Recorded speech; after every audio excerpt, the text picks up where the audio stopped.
Bueno,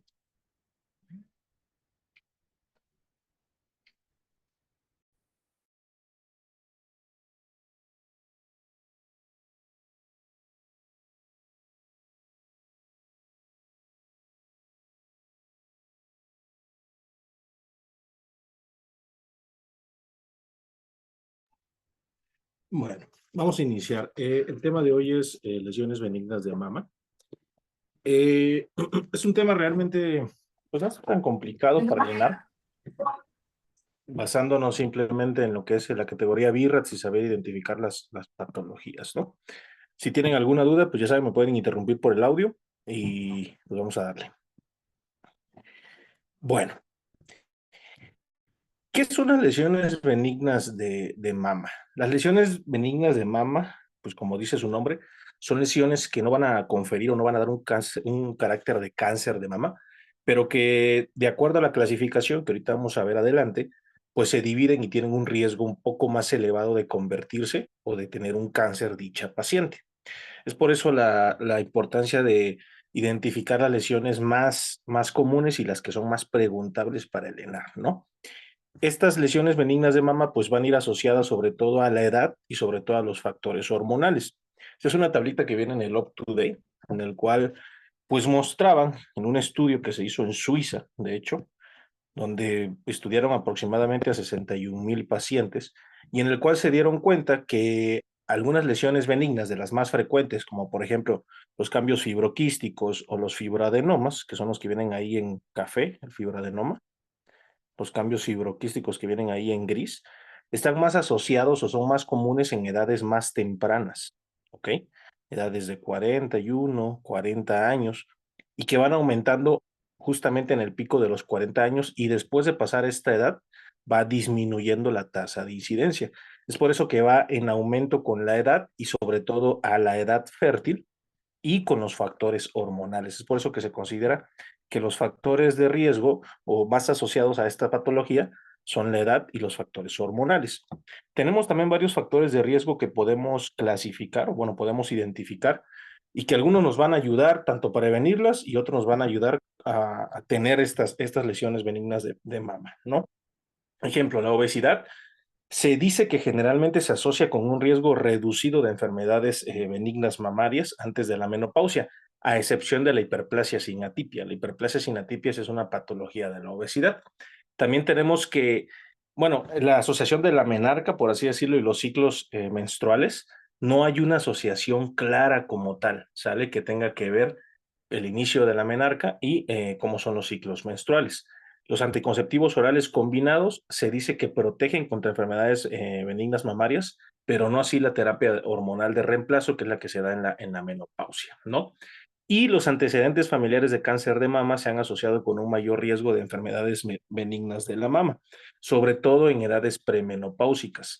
¿Por qué puse ahí la señora? Porque hay un estudio también que se realizó por ahí de Europa que abarcó a más de 60,000 mujeres igual posmenopáusicas y que se vio que la actividad física en esta edad, en la posmenopausia, se asocia con un riesgo menor de enfermedades o de lesiones mamarias benignas, ¿ok? El riesgo se redujo hasta en un 6% por ejercicio en la posmenopausia. Entonces, ¿cómo se van a clasificar estas patologías o estas lesiones benignas mamarias? Se van a clasificar en tres tipos. ¿Y para qué las clasificamos? Para valorar el riesgo que tienen o no de cáncer cada una.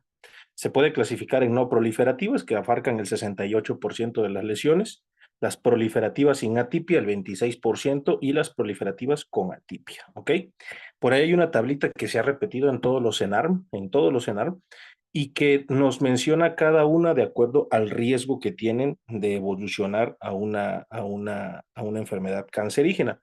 Ahí se ve que las no proliferativas, que son las que más preguntan en el ENARM, fibroadenoma, quistes, cambios fibroquísticos, pues son de las patologías que tienen ausencia de riesgo de un cáncer de mama, versus los carcinomas ductal in situ, que ya es un riesgo que ha aumentado, que va de a 8 a 10 veces. Ahí en la guía de práctica clínica nos dice que es importante identificar los factores de riesgo para las pacientes, sobre todo las pacientes que tienen antecedentes genéticos. De hecho, la edad recomendable para iniciar el examen médico mamario es a partir de los 19 años. ¿Alguien sabe cómo se realiza una exploración mamaria?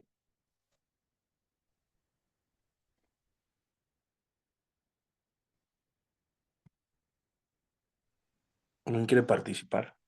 Eh, si más me recuerdo es en dos pasos, es la fase estática y la fase dinámica. En la fase estática, Ok, pues se exploran las mamas con los brazos elevados y se observa si hay alguna asimetría, hundimiento. Y en la fase dinámica, le empieza la paciente que se inclina hacia adelante y en los cambios de posición deberíamos observar si hay alguna asimetría o un hundimiento al momento de inclinarse. Y de ahí viene la ok, palpación que, a ver, que se realiza de afuera hacia adentro en líneas hacia el pezón. Se realiza del pezón hacia afuera en ok, espiral. Se, se presiona suavemente el pezón buscando alguna secreción y se exploran los ganglios axilares, ok. supraclaviculares y subescapulares. Y Es lo que correcto, ¿no? Entonces, primero, como viene, ¿alguien habló? Disculpe. Bueno, como dice la compañera, pues sí, ¿no? Primero hay una exploración que es a la visualización, ¿no? Ver simetría, ver hundimientos, ver bolas de gran volumen, y después viene la palpación. Se puede hacer, como dice su compañera, en espiral o se puede hacer en radios, ¿no?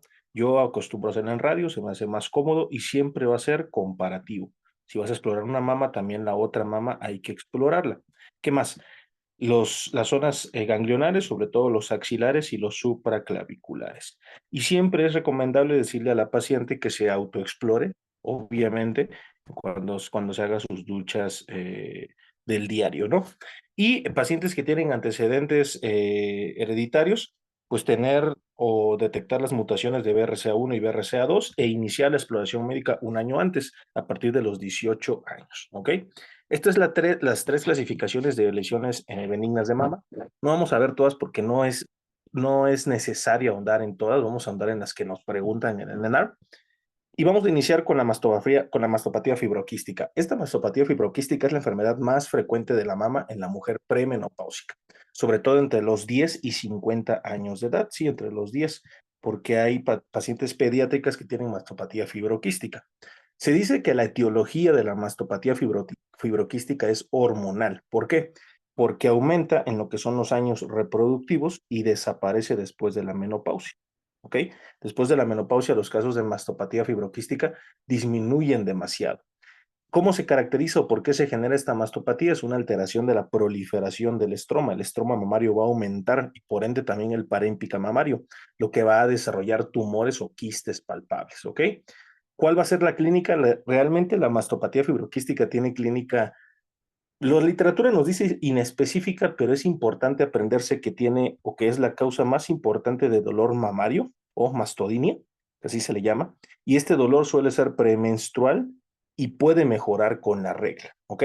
¿Qué más? El dolor siempre va a ser bilateral. Estos son datos importantes que se tienen que aprender en la mastopatía fibroquística. Yo les aconsejo que cuando lo estudien, así lo estudié yo, hagan una tablita comparativa de ahorita van a ver cuáles y que tienen diferencias sutiles que nos van a ayudar a aprendernos. Por ejemplo, mastopatía fibroquística, dolor mamario bilateral, puede haber una induración mamaria, ¿ok? Eso es importante en lo que es la clínica de la mastopatía fibroquística. Es un dolor bilateral que se asocia en la regla y que puede aumentar premenstrualmente y que va a mejorar conforme va pasando la regla. ¿Ok? ¿Cuál es el tratamiento de esta patología? Bueno, principalmente podemos diagnosticarla por clínica, podemos pedir un ultrasonido, hay imágenes sugestivas de fibroadenoma. ¿Cuáles son estas imágenes sugestivas de fibroadenoma? Vamos en ¿qué son estas imágenes? Déjenme borrar ahí. No hay como un patrón, ¿sale? Se dice que en la mamografía podemos identificar zonas densas, difusas, con quistes, y los nódulos casi siempre, o bueno, siempre, van a dividirse en tres tipos de acuerdo a la mastopatía fibroquística, que es el tipo 1. El tipo 3 es de grandes formaciones, es mayor a 2 centímetros. El tipo 2 es de 0.5 a 2 centímetros y el tipo 1 es menor a 0.5 centímetros, ¿ok? ¿Cómo lo vamos a diferenciar? Realmente esto ya es una calificación dada por la mastografía o por el examen que nos den, de acuerdo a las características que observan como tal, ¿ok? Entonces, generalmente una mastografía, una mastopatía fibroquística nos lo van a clasificar como un BIRATS 2 o un BIRATS 3, que amerita un seguimiento, como vamos a ver un poco más adelante. Entonces, la clínica va a ser sugestiva, paciente en edad reproductiva, que con dolor mamario bilateral, que podemos palpar alguna induración o algún nódulo, le pedimos un ultrasonido, si es menor a 40 años, si es mayor una mastografía, y el tratamiento realmente no se requiere. Se puede dar progesterona en la segunda fase del ciclo como para compensar el hiperestrogenismo y que vaya disminuyendo aún más el dolor, pero tampoco es evidente, no es una evidencia 100% recomendable. La guía de práctica clínica nos dice que podemos utilizar el aceite de onagra para disminuir el dolor de la mastopatía fibroquística. Únicamente está indicado realizar una biopsia si la imagen es de predominio nodular y quístico, o sea, que sea de componente sólido y líquido como tal. ¿Ok? Eso es conforme a la mastopatía fibroquística. Vamos a un caso clínico, alguien que quiera leerlo. Paciente femenino de 35 años, gesta 2, parto 2, acude a consulta por presencia de dolor mamario bilateral de tipo punzante que se intensifica en la fase premenstrual. Refiere notar bolitas que aparecen y desaparecen en su ciclo. A la exploración física se palpan áreas nodulares móviles de consistencia blanda, principalmente en cuadrantes superiores externos. No hay cambios en la piel ni secreción por el pezón. ¿Cuál es el diagnóstico más probable de la paciente? Fibroadenoma, quiste mamario simple, cáncer de mama y mastopatía fibroquística. Bueno, por el tema que estamos viendo, podría ser la mastopatía fibroquística, pero igual podría ser un fibroadenoma. Ok, ok, buena observación. Y pues, nada más dice que tiene mastalgia. Ok, Y pues eso aparece en ambas patologías. Aparte de Entonces, ok. que tiene que ver con el ciclo, ¿no? Ok, ujú. la respuesta aquí realmente dijeras tú por el tema que estamos viendo es mastopatía fibroquística. ¿Por qué lo puse tan pronto? Porque en los próximos casos te vas a dar cuenta cómo vamos a diferenciar cada una. Pero sí, el diagnóstico más probable de esta es obviamente una mastopatía fibroquística. Quiero que se den cuenta en el caso clínico. Este caso clínico fue de un examen. En el caso clínico nos aclaran o nos dan a notar rápidamente el dolor mamario bilateral y que tiene que ver con el ciclo menstrual. ¿Ok? Igual ponen ahí referencia a bolitas que aparecen o no del ciclo, que igual es relativo al ciclo menstrual. Nos está hablando prácticamente de una mastopatía fibroquística. Ahorita vamos a ver el diferencial con nosotros. ¿Cuál es la mejor conducta inicial para el manejo de esta paciente? Sería inciso C. O sea, no, A explicación, expresar observación y observación. manejo simple. Exactamente, esa es la respuesta correcta. Vamos a seguirle ya después, si surgen algunas dudas, nos vamos para. Entonces, después de la mastopatía fibroquística, ahora sí queda abarcar como tal neoplasias benignas de la mama. El UpToDate y la información más reciente nos dice que la mastopatía fibroquística no se puede integrar muy bien en alguno de los dos, ya sea no proliferativas o proliferativas sin atipias, porque se puede comportar de las dos formas. Es por eso que ya las literaturas como que la apartan un poco ya hablando antes de las neoplasias benignas de la mama. Ya hablando como tal de abundante y ahondante, ¿en qué aspecto? Preguntarle sobre antecedentes familiares. Eso es muy importante. Y dos, la exploración de ambas mamas y de las axilas. Realizar la mastografía. ¿Alguien sabe a qué edad se realiza la mastografía por primera vez? Después de los 40. Pregunta de Nar. ¿Que no actualmente ya se toma a partir de los 35? Es que es de los 40 y si la mamá tuvo Son cáncer, 10 años son antes. 10 años antes del inicio de la mamá. Ujú. Exactamente. La guía de práctica clínica nos dice que la mastografía se va a iniciar a partir de los 40 años, ¿ok?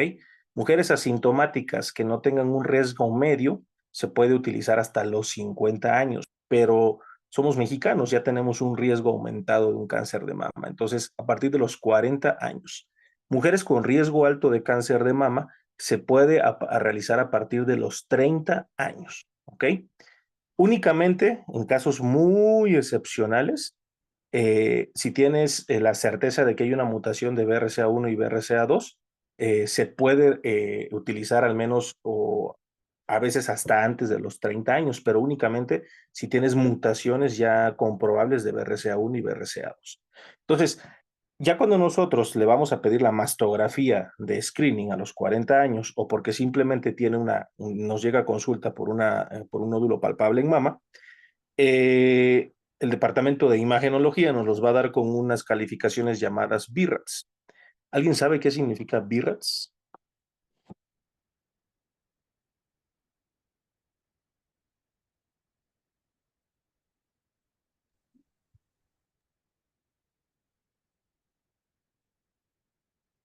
¿Alguien tiene idea?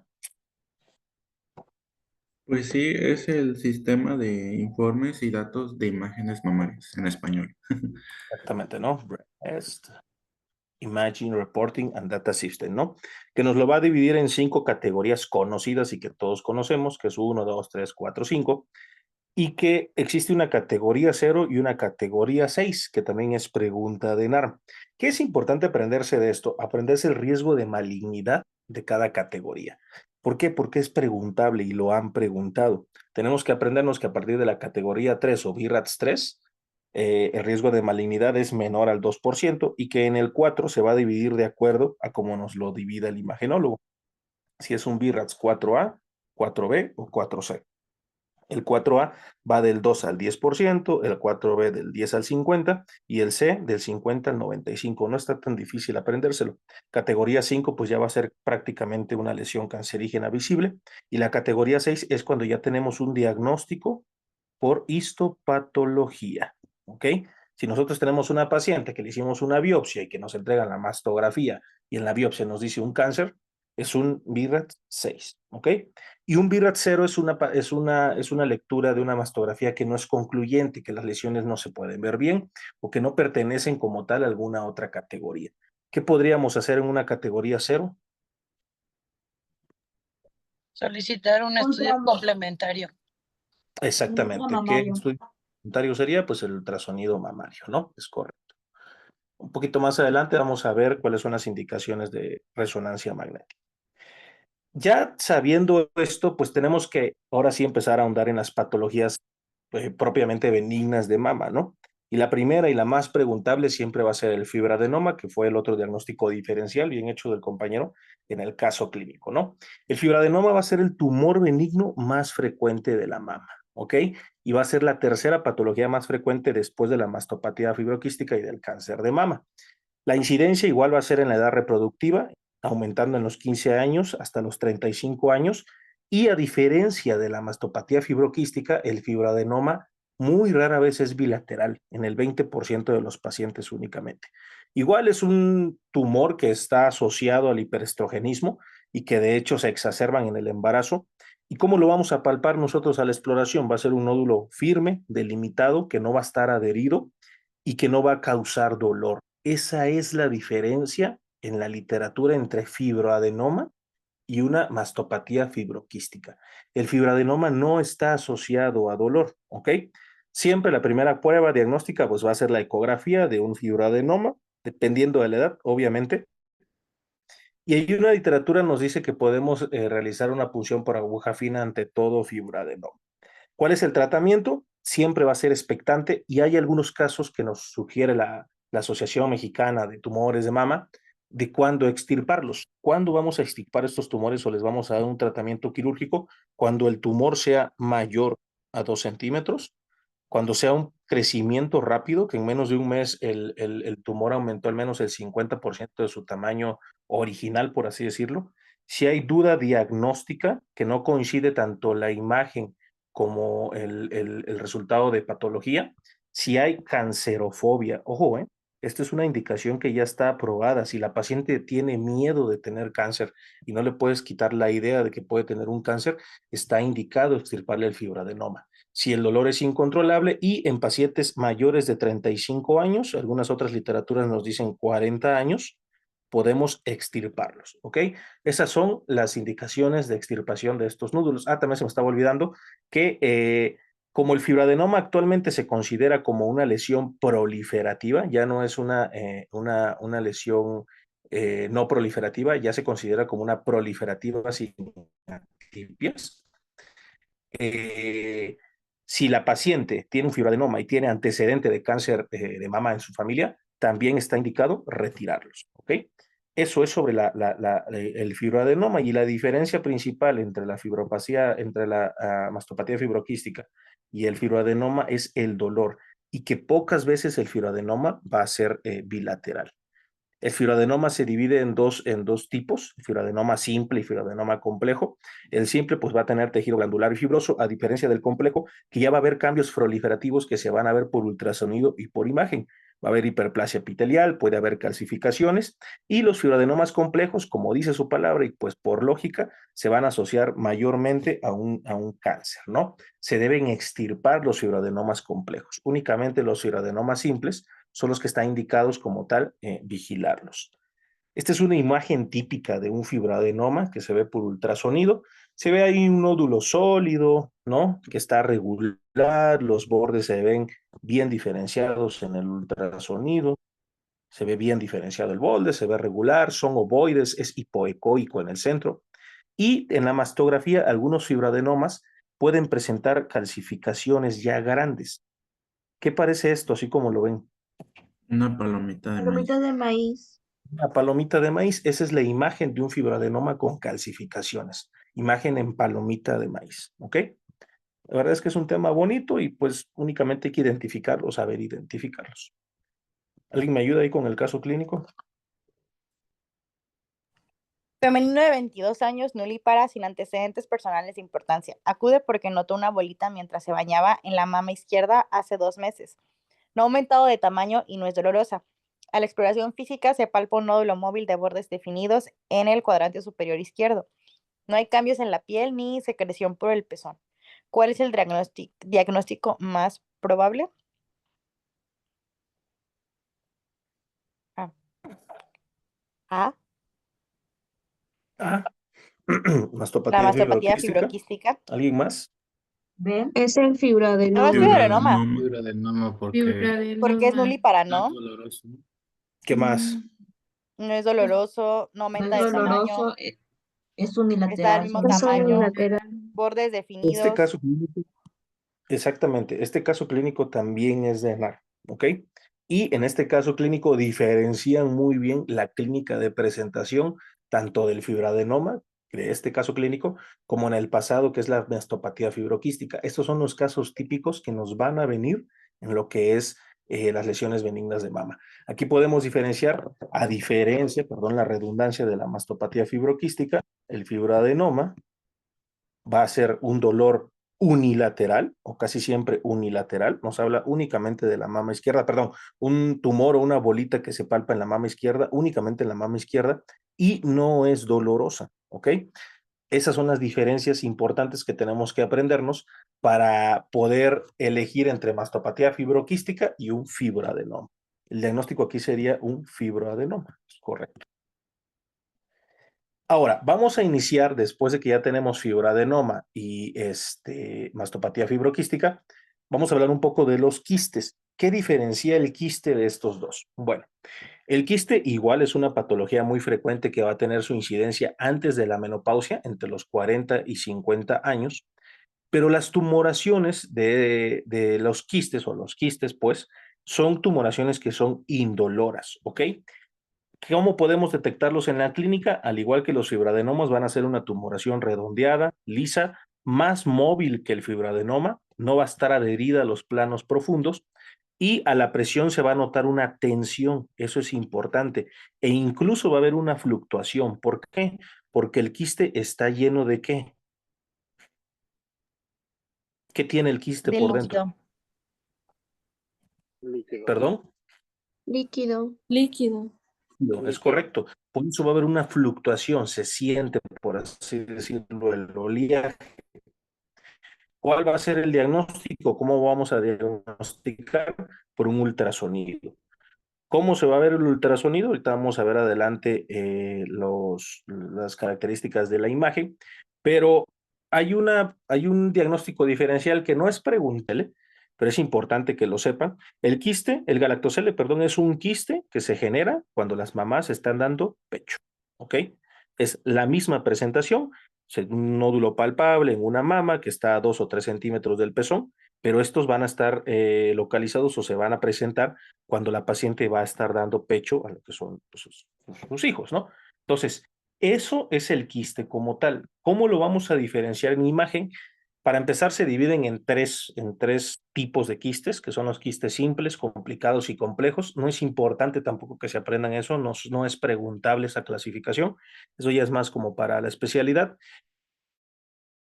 Pero se dividen en simples, complicados o complejos de acuerdo a los hallazgos y a los hallazgos imagenológicos. Los simples, pues como dice su imagen, es un quiste simple que no tiene mayor importancia. Los límites van a estar bien delimitados, no va a haber ecos en su interior.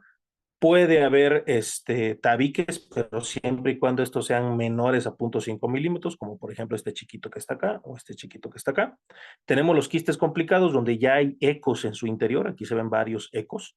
Las paredes son gruesas a diferencia de se ve más engrosado y puede haber septos internos, pero no hay un flujo vascular.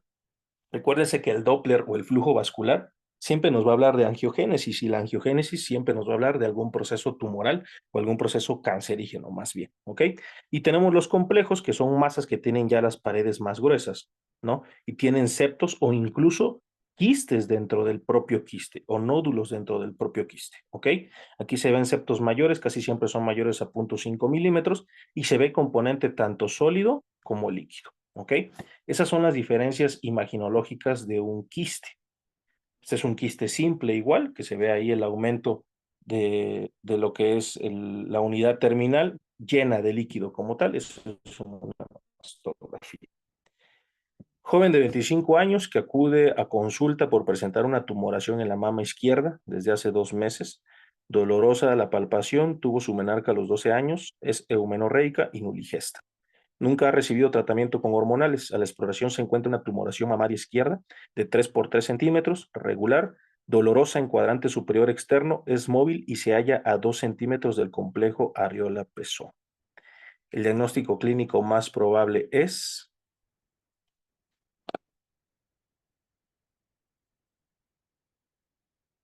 ¿Cuál pondrían?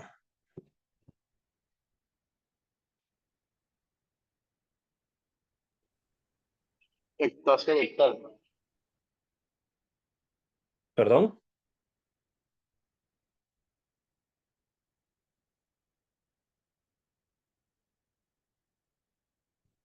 Pues está de pensarle. ¿Cuál pondrían ustedes? ¿Cuál es su respuesta? Sin miedo. C. Estoy entre la B y C, la D. condición fibroquística.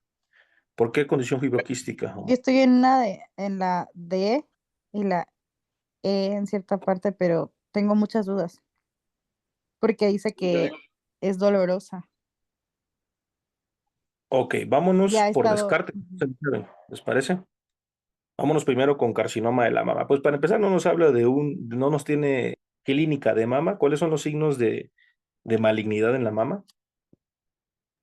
Que créame que si nos hablara de Piel de malignidad, naranja, pues, estaría en inversión el del caso. pezón, Secreción por el pezón, secreción, ajá, Secreción hemática. sanguinolenta, doloroso la palpación, principalmente en tumor en cuadrante superior y externo. Ok. Entonces, eh, carcinoma, pues, ¿no? ¿Cuáles son los signos de malignidad? Masa que no se mueve, masa que está adherida, secreción por el pezón, hundimiento de la piel y modificaciones de la piel. ¿Por qué se genera el hundimiento de la piel de la mama? ¿Alguien sabe? Esa ya es pregunta de especialidad. porque se comprimen los ligamentos suspensorios Exactamente, de la porque mama.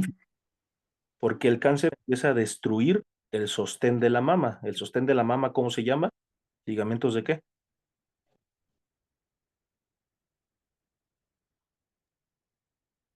¿Qué epónimo es ese ligamento? ¿De Spencer? Checo. ¿De Cooper? Exactamente, ¿No? ligamentos de Cooper. ¿Ok? Pero bueno, no hay ningún signo que nos hable de algo maligno. Descartamos carcinoma de la mama. Ectasia ductal. ¿Qué dicen? Eso no es ectasia ductal. ¿Qué es la ectasia ductal? Como dice su nombre, vamos a explicarlo aquí rápidamente. La ectasia ductal es una ¿Que no es cuando dilatación se... de los conductos galactóforos. ¿Sale? Los conductos galactóforos principales, los troncos comunes, por así decirlo, se van a dilatar. Esto es más frecuente, la ectasia ductal, en pacientes mayores de 50 años. ¿Ok? ¿Qué nos podría de hablar? Si hay una dilatación de los conductos galactóforos, entonces hay inflamación. ¿Qué dato clínico nos hablaría de una ectasia ductal? Que no nos está diciendo que tiene la paciente. Secreción. Exactamente. Secreción por el pezón, ya sea verdosa, puede ser verdosa, negra o hasta marrón en una ectasia ductal. ¿Ok? Pero no nos está hablando de una secreción por el pezón. Entonces descartamos ectasia ductal. Falta condición fibroquística, adenosis mamaria y fibroadenoma mamario. ¿Por qué no es condición fibroquística? Aquí la correcta es D, adenosis mamaria. ¿Por qué no es condición fibroquística? ¿Cómo es el dolor de la condición fibroquística? Es bilateral. Dijimos que el dolor de la Dolor condición bilateral. es un dolor bilateral, ¿no? Se palpan quistes principalmente, a veces sí, a veces no. Y aquí en el caso clínico nos está hablando que el dolor es unilateral, es únicamente de la mama izquierda. Entonces descartamos también condición fibroquística, únicamente por ese dato, ¿sale? Nos falta adenosis mamaria, que es la correcta, y fibroadenoma. Supongamos que no sabemos adenosis mamaria. ¿Por qué no es fibroadenoma?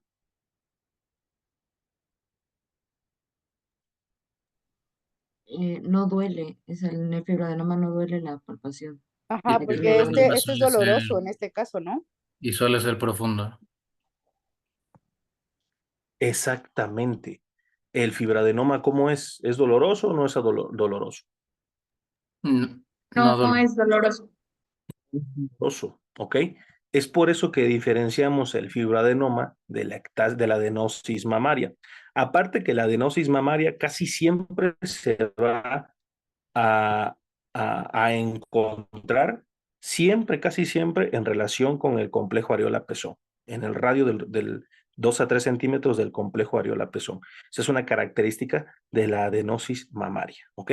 ¿Qué es la adenosis mamaria? Es cuando hay una hiperplasia lobulillar, sale de la unidad lobulillar, ¿ok? Entonces, el diagnóstico de esta pregunta es adenosis mamaria. ¿Por qué? Porque es doloroso y se encuentra a 2 o 3 centímetros del complejo areola-pezón, ¿ok? La mastopatía fibroquística, enfermedad frecuente en la premenopausia, se debe a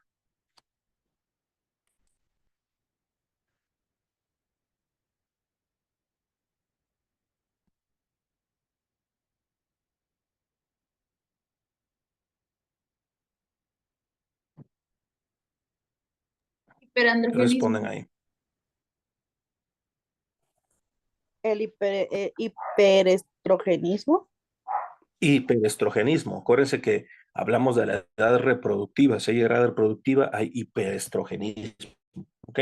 Está, de hecho, hay unas patologías que dijimos, como el fibroadenoma, que se exacerban en el embarazo, porque hay un ambiente hiperestrogénico. La respuesta correcta de esta es hiperestrogenismo. Paciente femenino de 49 años que acude a consulta de ginecología por realización de mastografía de rutina. Como antecedentes, refiere tabaquismo ocasional y antecedente de cáncer de mama en tía materna. El reporte dice BIRATS 0. ¿A partir de qué edad está indicada la mastografía? Sí.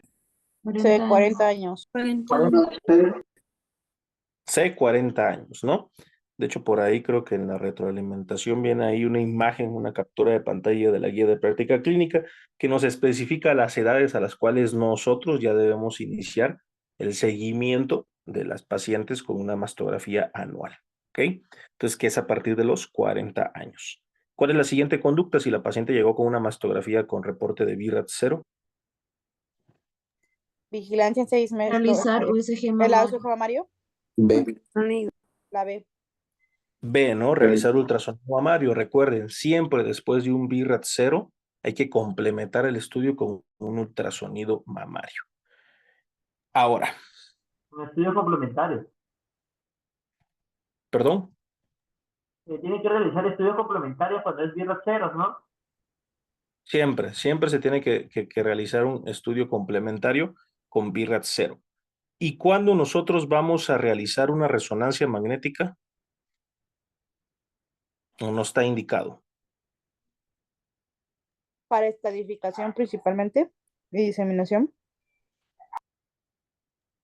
Ok, ¿qué más?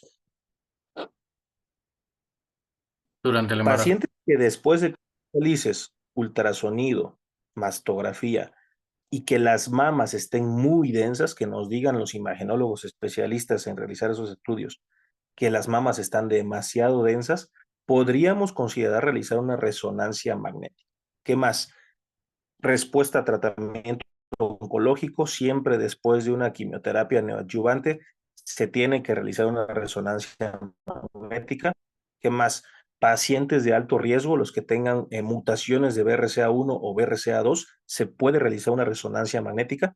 Pacientes que tenemos que evaluar lesiones y que tienen antecedente de cirugía de implantes mamarios, o sea, que se pusieron boobies, pues. Esas pacientes igual hay que pedirle una resonancia magnética, ¿ok?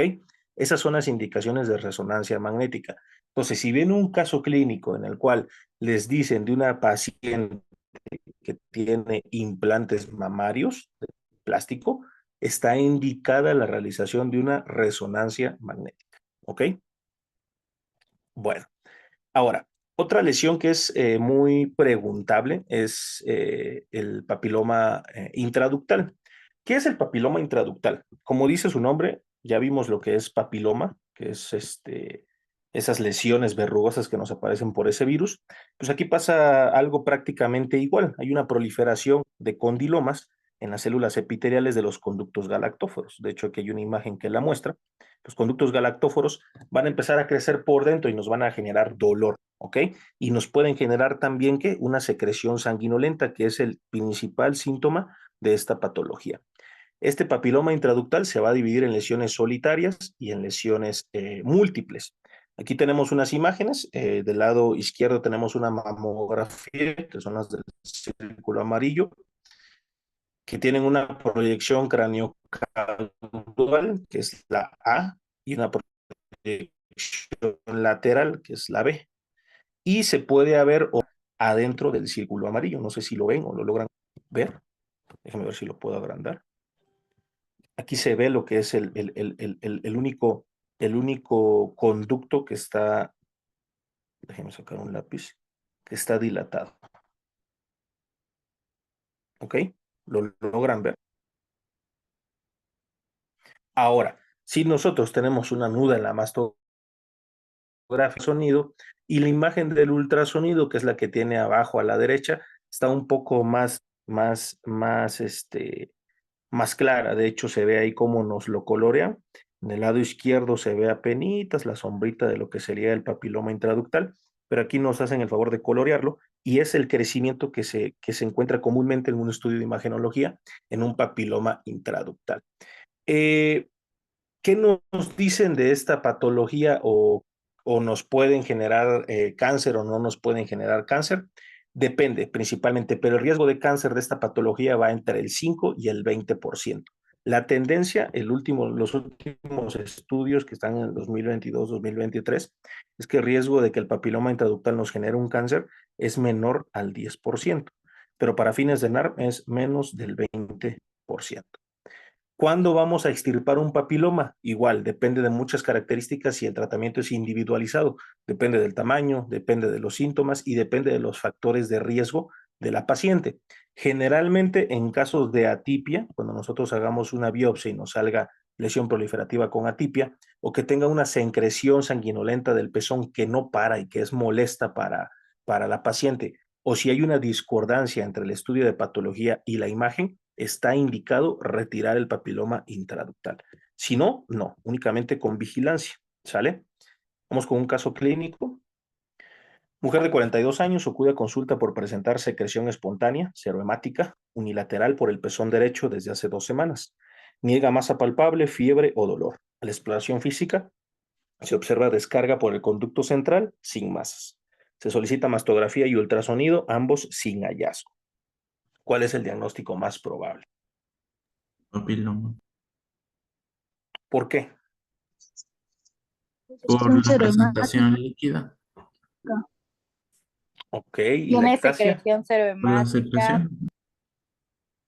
no hay una masa, no hay fiebre, no hay dolor. ¿Ectasia ductal? Ajá. Nos está cantando prácticamente un papiloma. ¿Por qué? Porque No, la es ectasia ductal nos daría, para empezar, la ectasia ductal nos da una secreción que principal Ah, era negra, era marroncita, era así. término. Y casi siempre la secreción de la ectasia ductal es bilateral, ¿sale? El carcinoma ductal, pues nos hablaría de datos cancerígenos clínicos más evidentes en la exploración física. El diagnóstico correcto en esta paciente es papiloma intraductal. ¿Cuál es el estudio más útil para confirmar el diagnóstico?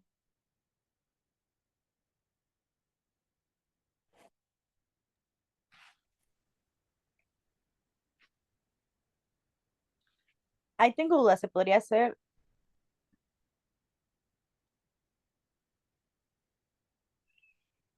una ductoscopía. La biopsia. ¿Cómo? Exactamente, la correcta Biopsia. aquí sería quirúrgica. Biopsia por decisión quirúrgica. Nos puede ayudar la resonancia magnética, pero siempre el estándar de oro va a ser la patología. Aquí nos está diciendo cuál es el estudio más útil para confirmar el diagnóstico, sería una biopsia por decisión del conducto afectado. Recuerden que según lo último de UpToDate y según las guías de práctica clínica, se recomienda una resección quirúrgica ante una secreción hemática persistente. Lo habíamos comentado en la diapositiva pasada. Paciente de 35 años que acude por secreción por pezón izquierdo, espontáneo, cero sanguinolento, desde hace 3 días. No hay dolor, fiebre ni cambios en la piel. Ultrasonido revela una lesión intraductal de 6 milímetros y signos de malignidad. ¿Cuál es la conducta inicial más adecuada?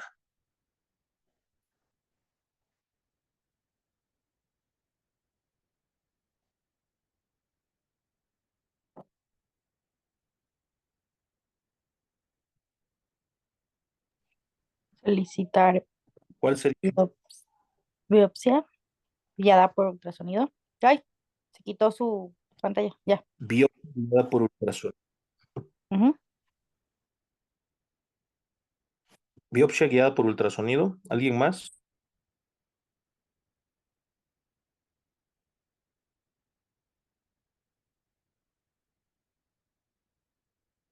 Biopsia guiada por ultrasonido.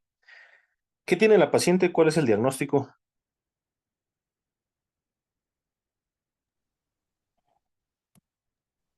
¿Qué piensan que tiene? Papilomatosis Una ductal. papilomatosis, ¿no? Papiloma ductal. Papiloma intraductal, ¿no? ¿Cuándo ¿Sería la dijimos D? que le iban a quitar? Doc, no sé si soy yo, pero se está cortando un poquito.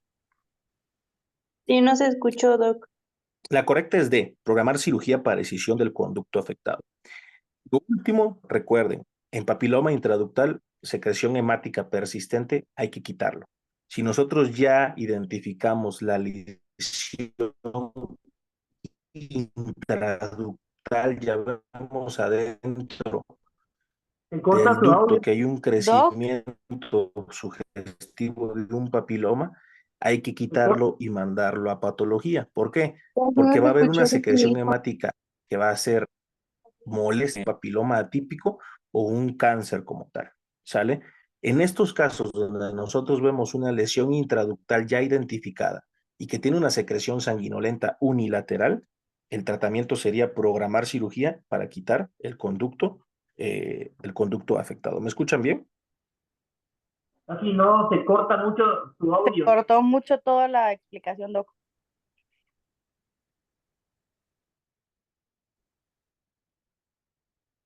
No será su internet.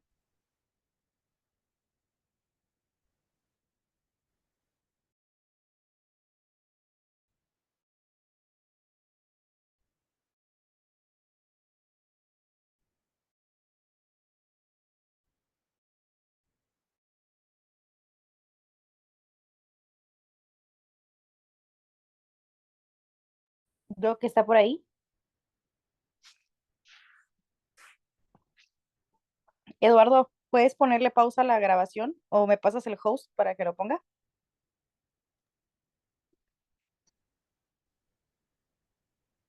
Bueno, ¿me escuchan? Sí, Doc, ahí se escucha. Creo que se cortó, ¿verdad? Ok. No, lo quité para ver si se restablecía.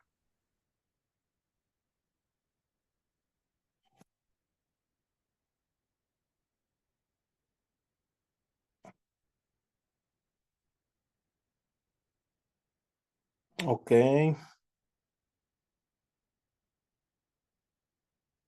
Ok.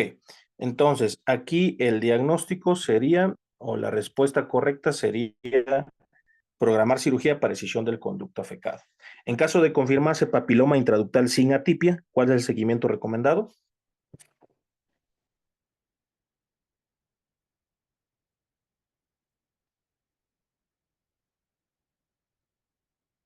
¿Cuál sería su respuesta correcta?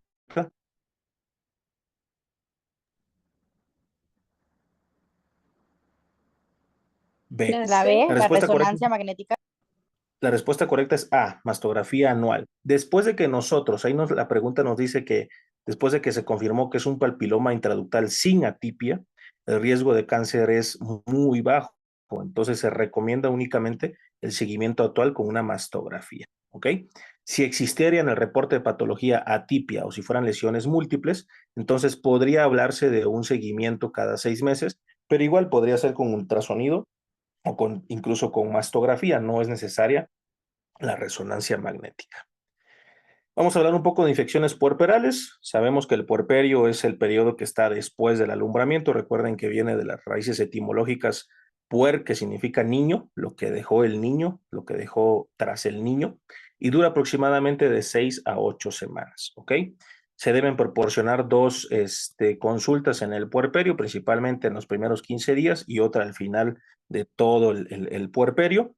Y hay algo importante que ocurre en el puerperio, que es la caída de la decidua. La decidua se diferencia en dos capas, que es una superficial, que es la que se va a necrosar, y es la que va a ir bajando en forma de un sangradito que va a cambiar de color, que se va a llamar loquios, ¿ok? Los loquios se van a dividir en tres tipos: los loquios rojos, que van a ser de contenido hemático de 1 a 3 días posparto; los loquios cerosos, que van del cuarto al 10º día; y los loquios blancos o alfa, que ya son amarillos y que aparecen hasta después del 10º día posparto, ¿ok? Se espera que el útero regrese a su tamaño normal, a la involución uterina, después de las 4 semanas posparto. Sabiendo esto, tenemos que tener claros que existen dos enfermedades o dos infecciones puerperales importantes. Una es la endometritis, que es pues, la infección del endometrio después del parto, y la otra es la mastitis puerperal. La endometritis, bueno, para empezar hay que saber qué es la fiebre puerperal, que es toda esa fiebre que se va a registrar en la paciente que dio a luz en el periodo del puerperio, que se va a definir, según la guía de práctica clínica, arriba de 38 grados, pero recuerden que ya lo más actual es arriba de 37.5, ya se considera fiebre, ¿ok? La mayoría son infecciones del tracto genital o provenientes de ahí de las endometritis, y tiene varios nombres esta endometritis. Puede ser endometritis, endomiometritis o endoparametritis. No solamente puede afectar el endometrio, puede pasar a la totalidad de la pared del útero y puede afectar tanto el miometrio como a los tejidos parametriales, ¿ok? Es una patología que se tiene que atender rápidamente y que hay factores de riesgo que nos predisponen a una endometritis. ¿Cuáles son estos? Sobre todo la vía del parto, si tuvo ruptura prematura de membranas, si tuvo una infección de membranas amnióticas o una coriamnionitis, trabajo de parto prolongados, múltiples tactos vaginales, vaya, algo que nos haga propenso a una infección dentro de la vagina o dentro del útero como tal, por diferentes tactos y por contaminación microbiológica.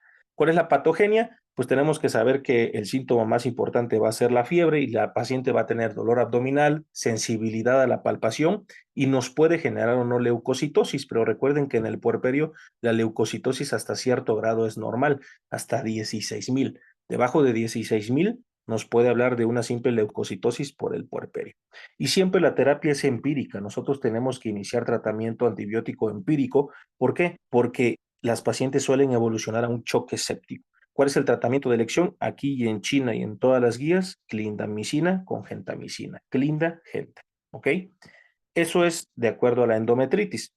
Paciente de 24 años que acude a consulta de seguimiento del puerperio, está en su día sexto posparto, refiere realización de episiotomía. ¿Qué tipo de loquios encontrarías normalmente?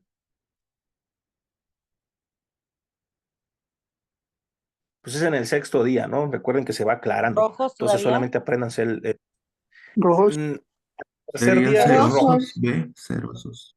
Sería ceroso. Del cuarto al décimo día son cerosos y arriba del décimo día son loquios blancos. Se van aclarando, por así decirlo. Apréndanselo 3, 4 y 10, ¿ok? Entonces, si está en el sexto día, así las preguntan en el ENAM, serían loquios cerosos.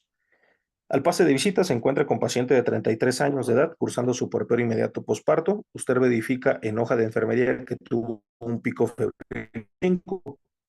A la exploración física con mamas simétricas sin aumento de temperatura ni abscesos. Al tacto vaginal con loquios no fétidos pero con hipersensibilidad uterina. En laboratorios de control con leucocitosis de 33,000. ¿Cuál de los siguientes no es un factor de riesgo de dicha patología?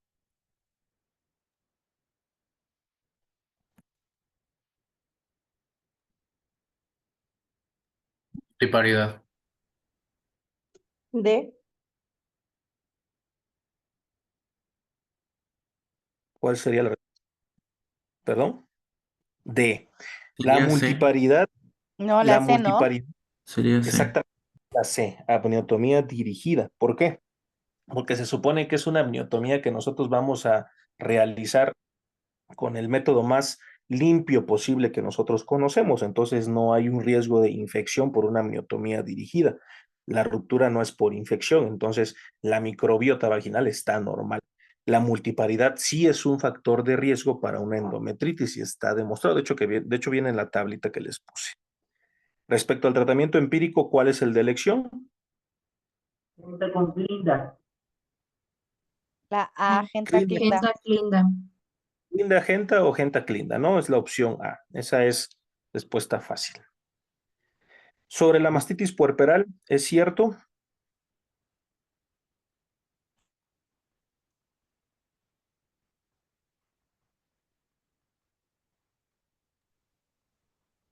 El tratamiento de elección es dicloxa. B. ¿La B? Correcto. La correcta es B. Ahorita vamos a explicar un poco. Bueno, de una vez. Las mastitis se pueden dividir en mastitis puerperales y no puerperales. ¿Sale? Las no puerperales son muy raras y no las preguntan. Generalmente la ponen en contexto de paciente con tuberculosis. ¿Ok? Por otro lado, las puerperales pues están asociadas al puerperio, al periodo posparto como tal. Son la forma más habitual de mastitis, ¿ok? Y aunque hay varios microorganismos que están asociados a la generación de esta mastitis, el más principal es ¿cuál? ¿Alguien sabe? Empieza con ST.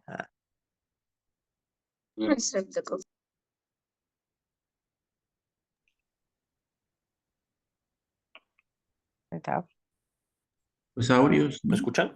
Filococcus Exactamente. ¿No? ¿Aureus? ¿Por qué se genera esto? Es por una contaminación de la boca del recién nacido con las grietas del pezón. ¿Alguien sabe por qué se llama Staph aureus? ¿De dónde viene el aureus? Pues creo que es por la coloración en Por el... logración como oro, au. Exactamente, por eso se llama así, aureus, que viene del oro, ¿no? Acuérdense que hay unos niños que se infectan por aquí y las costras que le salen son color oro o mielicéricas como tal. Por eso este es el organismo más asociado a una mastitis, por la contaminación de la boca hacia las grietas del pezón. ¿Cómo se va a presentar? La paciente va a tener fiebre, va a tener dolor, va a tener linfagitis mamaria y pues fiebre, ¿no? La fiebre va a estar elevada, casi siempre es arriba de 38. ¿Cuál es el tratamiento de elección de la mastitis puerperal? Se hace con presas frías, según la guía de práctica clínica. Se le da tratamiento sintomático con AINES. Se tiene que extraer la leche cada 4 a 6 horas, algunas guías dicen hasta 2 horas. Y lo más importante, iniciar antibiótico con dicloxacilina y no suspender la lactancia. La lactancia no está suspendida o no se debe suspender en una mastitis puerperal. puede seguir lactando la paciente, hay que extraer la leche. En caso de que la paciente sea alérgica a la dicloxacilina, podemos iniciar eritromicina o clindamicina. Hay otros tipos de mastitis crónica, como por ejemplo la enfermedad de Mondor. La enfermedad de Mondor es rara, es por una tromboflebitis de las venas de la pared torácica y que son de un trauma o de algún golpe que se haya dado a la paciente. Esta patología, aunque es muy dolorosa, solamente requiere tratamiento sintomático. No hay que dar alguna otra cosa. Doc, disculpe, Vamos el con un caso dicloxa va a clínico. ser cada 12, ¿verdad? ¿Perdón? En el caso de esta patología, ¿va a ser cada 12 horas la dicloxa?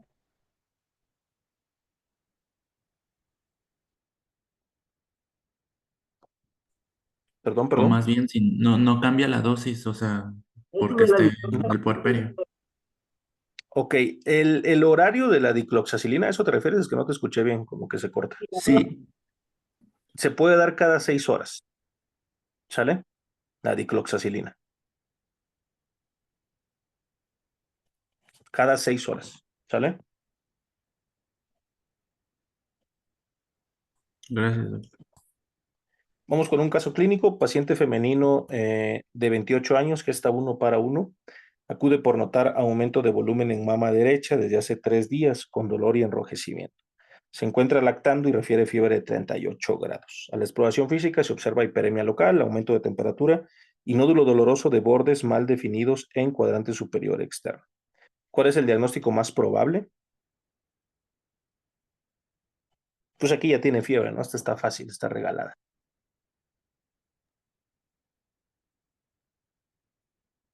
La mastitis puerperal. Bien.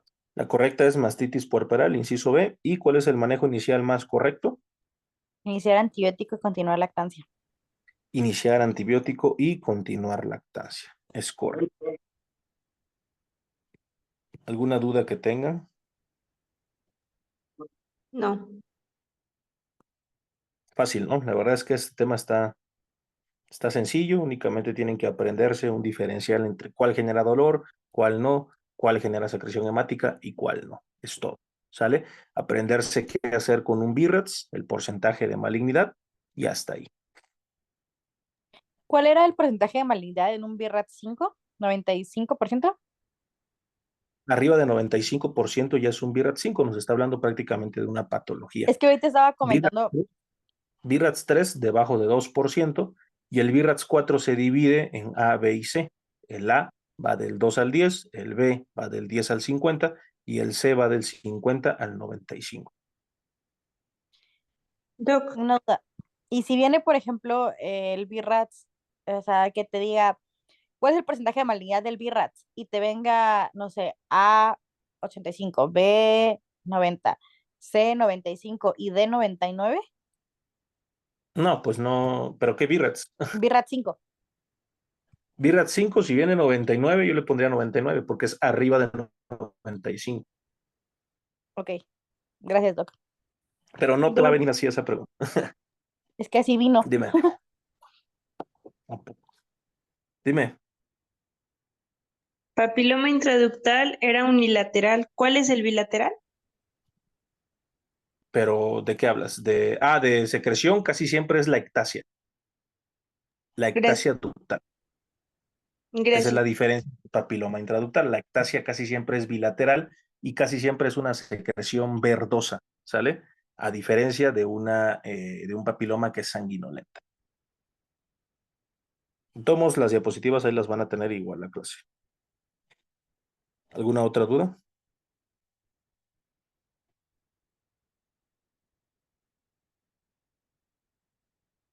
Creo que no, Doc. Bueno. ¿Cuándo nos toca la próxima clase? Ya no quedé enterado. ¿El miércoles? Miércoles. Ok, perfecto. Entonces el miércoles nos vemos. Ok. Ok, muchísimas gracias, Bueno, Doc. descanse. Hasta Bye. luego. Gracias.